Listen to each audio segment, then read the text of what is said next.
newscast. Well, around this time yesterday, Hurricane Francine made landfall in Louisiana, but now it is no longer a hurricane whatsoever. It's just a post-tropical cyclone with winds at 25 miles per hour. Still some minor impacts from the system here in the CSRA. I'll break down all those details coming up. Right now on News Channel 6 and 7 CSRA, College Night is back. We'll have a live look at the event. Also ahead, new developments possibly coming to Columbia County, what the future could hold for some property near Patriots Park. And a cybersecurity summit at the Cyber Center. How experts are preparing for the world of artificial intelligence as your News at 7 starts now. Live from Television Park, this is WJBF News Channel 6 at 7. Good evening, everyone. You're watching News Channel 6 and 7. I'm Dee Griffin. Thanks so much for joining us. Happening now, the Savannah River Nuclear Solutions annual CSRA College Night. The event started at 5 and it lasts until 8 p.m. Live from Television Park, this has not only more than 100 colleges and tech schools, but it also has different career paths for students to talk with people and go throughout the night and get information. Organizers hope the college fair helps students feel confident going into their future. Actually got feedback from students who, when they've come a couple times, and the first time they came, they thought they knew what they wanted, but then when they showed up for the event, they actually changed the university they went to, or they found out about scholarships that certain universities were offering. And we will have more about what the students value about the college fair tonight on News Channel 6 at 10 and 11. A Georgia House subcommittee meeting this morning at the Georgia Cyber Center to discuss cybersecurity. Maria Smith breaks down key points for the panel discussion. Artificial intelligence impacts every life, every day, and we need to understand how to protect our citizens from nefarious actors, but also enable them and enable businesses to utilize the technology. See, we had insights across national boundaries, Canada, or the EU, seeing things there that we should emulate, things that we should. With the evolution of technology comes the challenge of staying up to speed on all new advancements, especially when it comes to artificial intelligence. That's the goal of the House Technology and Infrastructure Innovation Subcommittee on Artificial Intelligence. It's so difficult to maintain a pace that's fast enough to stay ahead of the development in artificial intelligence. And part of the challenges that we have as state legislators is providing some guidelines, some guardrails, some policies to provide not only the effective utilization of this technology, but also the protection of the citizens. Some speakers like Ernesto Cortez say AI can be helpful, but in order for it to help, it needs as much information on an individual as possible, and that can also be the dangerous part. The key point that we're making is that your data, my data, everyone's, is being promulgated out there at a faster and faster rate. The gentleman from the Heritage Foundation spoke and made some great points about how everything you do on the computer is being linked across different computers. All that data is being collected when you walk around the city. There are security cameras that potentially pick you up. Where is all of that going? A question members of the subcommittee have to find answers to by attending discussions like the one on Thursday morning. We as consumers haven't gotten really anything from tech. They've been too comfortable. And so there's a lot of new entrants, a lot of disruption happening, and it's going to bring about good things for consumers and the American people for sure. In Augusta, Maria Smith, WJBF, News Channel 6. Time now for a first look at our weather, and here's Chief Meteorologist Jenna Petracci. Jenna. Well, Dee, we've been tracking some light rain showers today. Definitely nothing significant. A lot of this has just been drizzle. Definitely no storms, no heavy rain. And right now on Live Viper 6, you can see we're pretty much done with it. Just those spotty showers, which are really breaking apart for the most part. But as we zoom in here to the lake around Lincolnton, we do have some light rain. The majority of it is in Aiken County, all right around downtown Aiken. We have the light shower activity. You can see it here here now on our Terry Lambert Hyundai Skyview cam. Roads are very wet, but there are still some people out and about, and that just goes to show how light this rain is coming down. So really not interrupting your plans at all. It's just those pesky light showers, and you can see there's a little bit more rain in western Georgia. The bulk of the rain is out to the west of us, though, impacting Alabama. That's where there's some flooding going on. Also flooding around Jacksonville down in Florida. But for us, very minimal impacts from post-tropical cyclone Francine, and that's because of all this dry air in place. So all of the rain from Francine is having to battle this dry air, and that's why it's all just coming down very light. As for Augusta Bush Field, only 0.03 inches of rain today. Definitely not enough to help with our first phase of drought that we're seeing. High of 80 degrees, so a cooler day for sure. Low of 62 this morning. Right now we're sitting in those low to mid 70s. 74 in Thompson, 73 in Augusta, Louisville at 75, Bamberg here at 76, 74 in Gibson, and 75 in Edgefield. The winds have been breezy all day long, coming in from the east. Sustained winds up to around 10 miles per hour. The gusts up to around 20. That's what we're seeing now in Crawfordville. 22-mile-per-hour gusts with the light rain in Aiken, and 20 as well in Waynesboro. Tomorrow morning will be a bit warmer than it has been lately, upper 60s to around 70 degrees. Expecting it to stay dry in the morning, but we do have the chance of rain later on Friday and again throughout the weekend. I'll have all the details on that coming up. But back to you, Dee. All right, this just in. The city of Denmark is issuing a boil water advisory for water customers due to low water pressure for an extended period of time. Residents are advised to boil their water for at least 1 minute before consumption. Well, the city of Aiken announcing that one of its bridges will soon be closing for good. The Union Street Bridge closed almost 2 years ago due to weight restrictions. The city has been working with the State Department of Transportation to reopen it, but the bridge has failed to meet safety standards and it will now remain closed. City leaders say this does not come as a surprise. We've known for a decade plus that once the bridge does not pass an inspection, it would be closed. It's certainly very unique and a wonderful structure to experience driving over in a motor vehicle, but it is not built to those modern safety specifications. Once they get written confirmation, the city will hold public input meetings about what people in Aiken want next.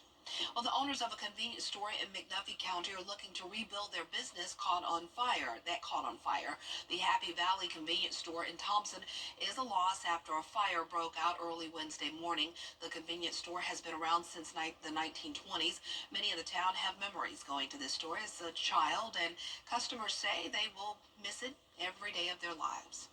It's a tragedy. It's a shock to the community. This store served a lot of people. A lot of people come here in the morning to get their breakfast sandwiches. People come here for lunch to get their lunches, their drinks. A lot of landscaping companies come here to fuel up for the day with their coolers. And now this is gone, so there's no middle stop between the towns.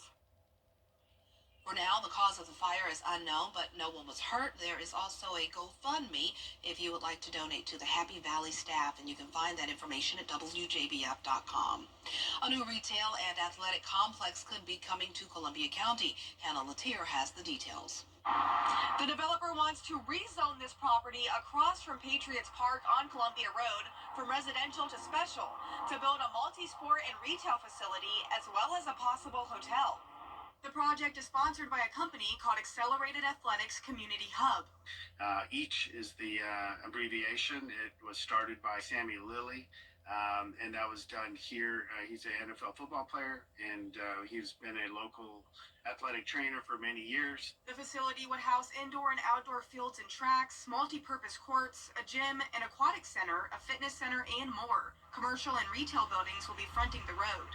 But one of the most exciting parts is our natatorium, where there is no true swim pool competition pool. That is a 50-meter pool in our area. Dr. Bajesko says it will add to the services offered by Patriots Park, encourage fitness and wellness, and be an economic boost to the area. Without the hotel and the retail, just the athletic facility and the natatorium is going to bring over 100 jobs to our area. It's getting mixed reactions from neighbors we spoke to. That would be awesome because then we wouldn't have to waste gas, to get further out just to go to a restaurant or even like swimming and working out. It already takes a long time for us to get down William Few Parkway just to get down to the block, the end of the road. So if they build other stuff here, it's going to just cause major congestion problems. That's what I think. So I think it's actually going to be complementary. It's not going to be as bad as people think. But I would be silly to say that it's not going to increase traffic because that's what you want.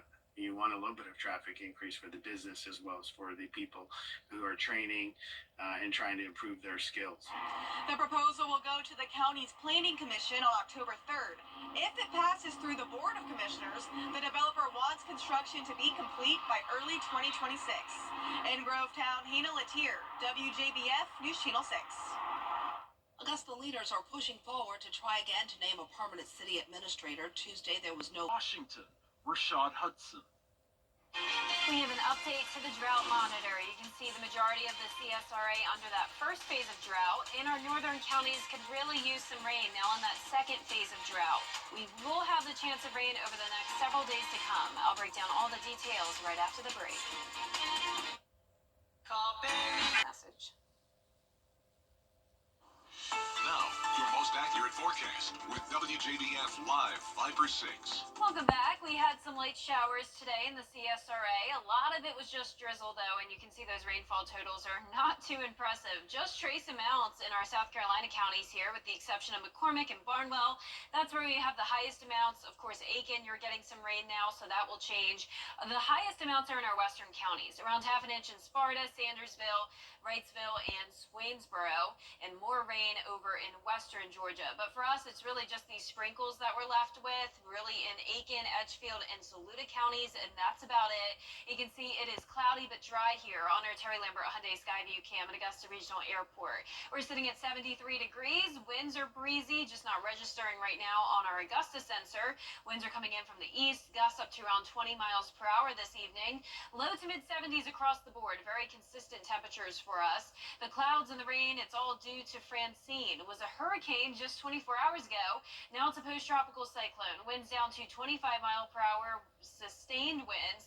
The center of the storm around northern Mississippi and Tennessee. We still have a lot of moisture lingering around the area due to the stalled frontal boundary that's formed and is associated with the remnants of Francine. We also have an additional low that's going to form off the coast, and this even has a chance of becoming tropical. No matter whether it becomes tropical or not, it is going to be a rainmaker for the South Carolina and North Carolina coastline, starting Sunday, continuing into early next week. Now, there's a couple different scenarios here, and that will determine how much rain the CSRA gets. So if it moves further towards the north, less rain for us. Further towards the south, we could have some heavier rain. As of now, I'm keeping those rain chances around 40 to 60%. This is a changing forecast, and we'll keep you posted on it. The forecast for tomorrow is iffy as well. So for Game Night Live, we have South Aiken versus Barnwell in Barnwell. It does look like there's a decent chance of some rain and storms around kickoff and the duration of the game. But once again, this is a changing forecast. It's very tricky, and we have a lot of different models showing different scenarios. You can see our tropical model here showing dry conditions the rest of tonight. It is going to be a dry morning tomorrow. Then that's when things get complicated. So it's possible that a lot of the rain could stay just to the west of us on Friday, but we do still have a lot of moisture across the southeast, and that could bring us those heavy showers and storms tomorrow night, and a lot of that moisture lingering into the weekend. Now, by Monday, that's when we'll really be watching the east coast here. That's that coastal low that could be bringing a lot of rain to the coastline of North Carolina.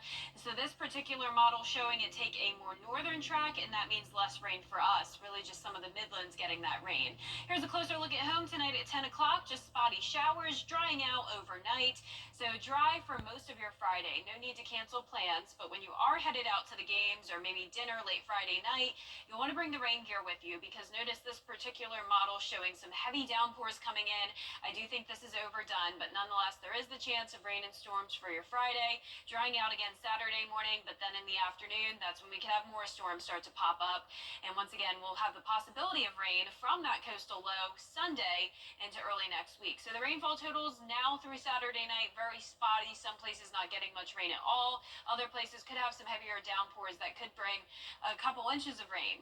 Our 10-day forecast showing those rain chances going down as we go into next week, just a 20 to 30% chance, and the temperature is staying pretty consistent consistent. We'll see low 80s, and as for the lows, a bit warmer for now, upper 60s, but then cooling back down a bit next week. Now back to you, Dee. All right, thanks a lot. Still ahead, hip-hop mogul Sean Diddy Combs is... Thanks a lot. Still ahead, hip-hop mogul Sean Diddy Combs is facing another lawsuit. We'll have the details when coverage you can count on continues. Big accident.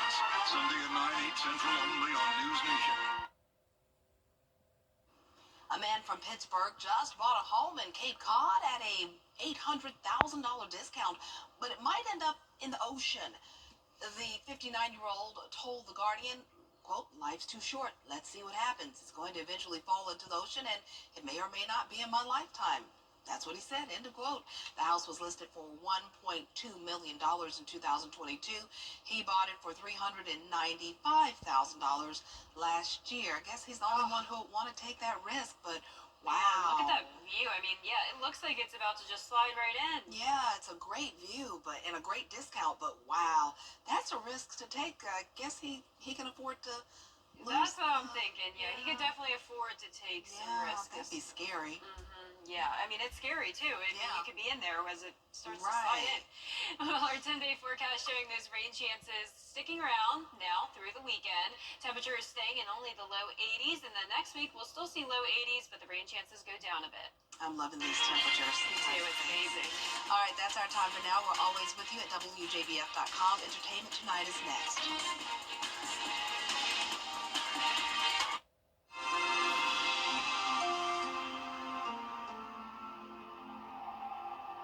I'm Jordan Pierce with First